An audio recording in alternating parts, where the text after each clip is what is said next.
चाहूँगा मैं आपसे, संडे है, बहुत सारे माता पिता की छुट्टियाँ होंगी, बहुत सारे लोग बहुत शांति के साथ इस बात को सुन रहे होंगे।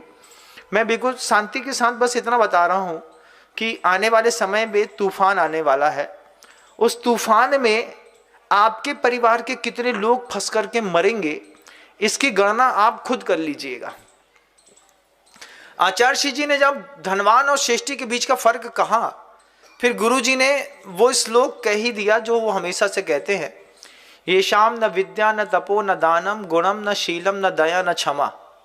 ये 8 चीजें जिसके पास नहीं है वो सिर्फ धनवान हो सकता है पैसे के मामले में, लेकिन श्रेष्ठी नहीं हो सकता।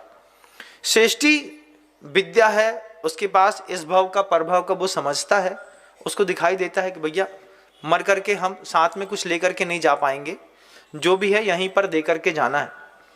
आपके इस तिलक नगर में मैंने एक शख्स को बहुत करीब से देखता हूँ, मैं देख रहा हूँ, और उसकी खूबी है आपके तिलक नगर का ही है, पैसा भी बेहिसाब दान देता है, अष्टमी और चतुर्दशी को उपवास भी करता है, किसी भी मामले में कहीं पर भी कोई भी व्यसन उसके जीवन में दिखाई नहीं देता। कैरेक्टरलेस लाइफ के मामले में अगर कहा जाए तो 0 नंबर मिलेंगे उसको। बिल्कुल फ्रेश लाइफ जीने वाले लोग हैं जिसके पास विद्या है, गुण है, सील है, दया भी है, चैरिटी भी करते हैं। जब कभी मौका मिलता है लायंस क्लब, लियो क्लब के माध्यम से और दूसरे क्लब्स के माध्यम से भी चैरिटी भी करते हैं। तो ये शाम न विद्या न तपो न दानम गुणम न शीलम न दया न क्षमा, जिसके पास कुछ नहीं है वे सिर्फ धनवान है। लेकिन कुछ जो श्रेष्ठी हैं, जिन श्रेष्ठियों के पास विद्या भी है, गुण भी है, शील भी है, दया भी है, क्षमा भी है। मैंने तेज डांट दिया, वो हंसी में ले गए, अरे होगी गुरुजी की मार तो अच्छी रहती है। तो साधु तक को लिए भी अपने आप को शांति के साथ शांत कर लेना। तेज बोला मैं, होता है ना कई बार, कहीं ना कहीं तो जो ओवरलोड होती है तो कहीं ना कहीं तो निकलती है ना बम, तो हमारी तो श्रेष्ठियों के साथ निकलती है। हम जब भी निकालते हैं तो छोटे लोगों पे नहीं निकालते, हम बड़े बड़े लोगों पे निकालते हैं, क्योंकि बड़े बड़े लोगों को कूटने पीटने का एक अलग ही मजा आता है। तो बस कमरे में बुलाओ और जितना भी हाइपर हो गए उतना उनके दिमाग में दे दो, फिर रिएक्शन देखते हैं कि बड़े लोग बैलेंस में रहते हैं कि इनबैलेंस होते हैं। लेकिन ये बड़े लोग सुनने के बाद भी बैलेंसिंग लाइफ जीते हैं। आप देखिएगा इस बात को। और आपके मोहल्ले के उस शख्स के बारे में बताऊं जो अष्टमी चतुर्दशी को उपवास भी करता है, चैरिटी भी करता है, दान भी देता है, पैसा भी कमाता है, जो धनवान है बाहर से भी और धनवान है वो अंतरंग के परिणामों से भी, जिसके मन के अंदर इस बात का भी परिणाम है कि मुझे करना है, कोई और नहीं है। सचिन जी उद्योगपति को मैं इस मामले में बिल्कुल श्रेष्ठी के रूप में मानता हूं कि ये बात निर्विवाद सत्य है बंधुओं। जब अभी मैं 3 महीने से उनको लगातार देख रहा हूं इस मामले में, और जब मैंने कहा कि आज 14 है, उन्होंने कहा महाराज जी हमारा तो निर्जल उपवास है। हमने कहा इतना बड़ा उद्योगपति होकर के निर्जल उपवास भी करता है? आप तो नहीं करते होंगे, लेकिन आप सोचिए जिसको भारत सरकार ने उद्योगपति रत्न से अवॉर्डेड किया हुआ हो, जिसके पास एम्पायर बड़ा जबरदस्त हो, वो अष्टमी के दिन उपवास करता हो, 14 के दिन उपवास करता हो, महीने के 4 निर्जल उपवास होते हैं बंधुओं।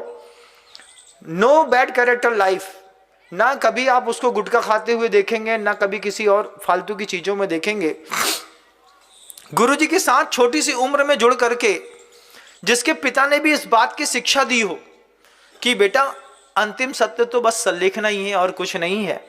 जब पिता स्वयं अपने पुत्र को सिखाते हैं 18-18 दिन की सल्लेखना करके ऊपर जाना, ऐसी संतानें बिगड़ैल नहीं होती हैं, घमंडी नहीं होती हैं, ऐसी संतानें गुणवान होती है, दयावान होती है, क्षमावान होती है, शीलवान होती है। ऐसी संतानों से दुनिया सीखती है बंधुओं, सिर्फ साधुओं से सीखती है ऐसा नहीं, गृहस्थों से भी साधुओं को सीखने के लिए बहुत कुछ मिलता है। अगर नहीं मिल रहा होता तो आगम ग्रंथों में उदाहरण विजय सेठ, विजय सेठानी, सुदर्शन सेठ, सुखमाल स्वामी, ऐसे कितने गृहस्थों के उदाहरण थे जिन उदाहरणों से आचार्यों ने साधु को भी इंटीग्रेटेड करने के लिए प्रेरणा दी है। तुमको अपनी जड़ जमानी है, उस गृहस्थ को देखो। आज आप अपने बीच में एक उदाहरण देखिएगा, आपको इस बात को जान करके भी आश्चर्य लगेगा कि अच्छे सूटेड बूटेड होकर के, कोट शर्ट पैंट पहन करके कोई व्यक्ति आजीवन ब्रह्मचर्य का धारी भी हो सकता है। कोई अपने चरम और मुकाम पर पहुंचने के बाद भी कोई व्यक्ति ऐसा हो सकता है जो फ्लाइट में कहता है कि भैया हमारा उला पानी हमारे साथ मिलेगा तो ठीक है, नहीं तो हमारा उपवास ही ठीक है। इस तरीके से गुणशील, दया, क्षमा को लेकर के एक दो नहीं बंधुओं कई श्रेष्ठी हैं, और उन्हीं श्रेष्ठियों के भरोसे यहाँ का सर्वतोबद्ध जिनालय की आधारशिला हमने क्या गुरु जी ने स्वयं तैयार करी थी। जब गुरु जी ने स्वयं परखा होगा कि ये श्रेष्ठी हैं, धनवान नहीं, धनवान तो अलग जगह होते हैं, धनवान के घर के अंदर तो ड्रग्स पकड़ ली जाएगी। कितने धनवान ऐसे मिलते हैं जिनके पिताजी जय जयनाथ परम गुरु होए कर रहे हैं और लड़का बड़ी बड़ी कार में ड्रग्स पी रहे हैं, उठा करके भिड़ा दिया, पता चला 50 हड्डी टूट गई। ऐसे भी लोग मिल जाएंगे दुनिया में। लेकिन एक श्रेष्ठी बनना अपने आप में बड़ा अद्भुत सौंदर्य होता है। आप में से जो लोग मेरे इस उद्बोधन को सुन रहे हैं उसमें से बहुत सारे लोग धनवान की श्रेणी में आते होंगे।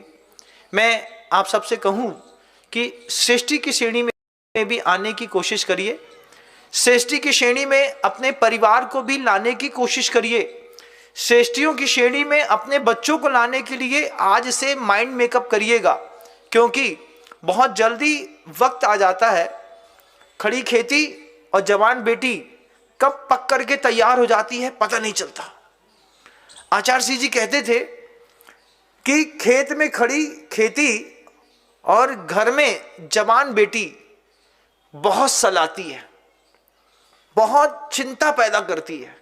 किसान की खेती करते समय देखिएगा, जब पीली पीली होकर के पकना शुरू होती है, किसान रोज एक नारियल मंदिर में जाकर के फोड़ता है कि भगवान पानी ना गिरे, धूप पड़े, फसल पक जाए, ढंग से कट जाए, कट करके गोदाम में चली जाए, सही दाम पे बिक जाए, तब तो मेहनत सफल है।